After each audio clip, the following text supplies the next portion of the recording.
කරපු ඩිග්‍රියේ හැටියට ඔයාට ඕනම පසක් ගලක් අඳුර ගන්න පුළුවන්ද? පුළුවන්. එහෙම පුළුවන් වෙන්න ඕන මගේ ඩිග්‍රී හැටියට. එතකොට මේ මූදු වැලි හැදිලා තින්නේ මොන වයින්ද? මේදි වැලි. මේවට කියන්නේ අපි සිලිකා කියලා. එතකොට අර ගල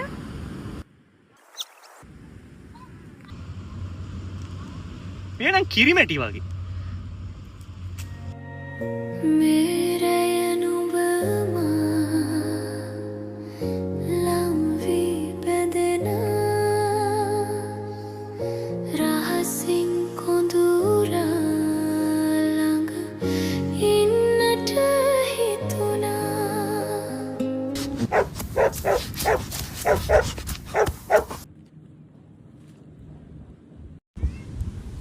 කවුද යකෝ ඊය දාලා කියපු බෙට්ට දෙකට කැඩුවේ?